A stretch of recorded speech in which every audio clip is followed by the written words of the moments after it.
Well, meantime, the war of words continues between President Biden and former President Trump. The current president rolling out a new nickname for voters he refers to as MAGA Republicans during a speech in Wisconsin yesterday.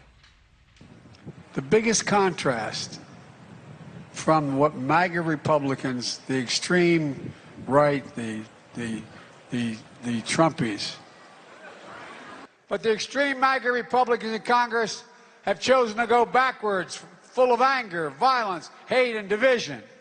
But together, we can and we must choose a different path. Forward. All right, well, meantime, the former president holding his first rally since his home was searched by the FBI in August. Over the weekend, Trump blaming Biden and the Democratic Party for the problems here in America. Republicans in the MAGA movement are not the ones trying to undermine our democracy.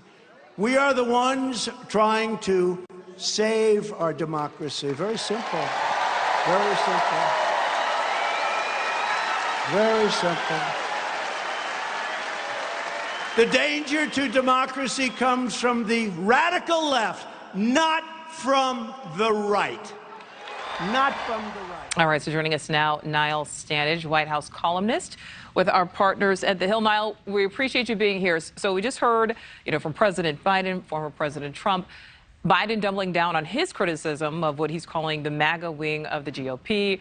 The former president pushing his message, villainizing the left. We are now, as Kelly Meyer just told us, 9 weeks away from the midterms. Is this an effective strategy for either side at this point? It's an effective strategy when it comes to turning out their own base, perhaps, Nichole. Midterm elections are always a challenge for both parties in that respect, particularly Democrats who tend to have more difficulty in replicating the kind of turnout seen in certain groups in presidential elections when it comes to midterm years. So look, when you make speeches like this, it fires up the people who already support you. The question is whether it reaches beyond that bubble, beyond that group of already dedicated people. Are you singing to anyone else other than the choir? And I think that's where there's a much bigger question mark in both cases. All right, so now let's zero in on the actual words, the verbiage being used here. Is it a snapshot of how divided our country has become here at this point in 2022? Or is this just, rhetoric that's par for the course during any election season? I don't think it is par for the course. I mean, I think we have entered a very different era as far as political rhetoric is concerned. I mean, former President Trump on Saturday night described President Biden as an enemy of the state. I mean, even 10 years ago, if Mitt Romney had described President Obama as an enemy of the state, that would have created uproar. So no, I don't think it is par for the course. I certainly do think that it's part or emblematic of how polarized we are. The other thing I would say, when we get into saying, well, both sides are at this, I do think it's important to acknowledge that one side, former President Trump, is saying that 2020 was a rigged election, and that's not true.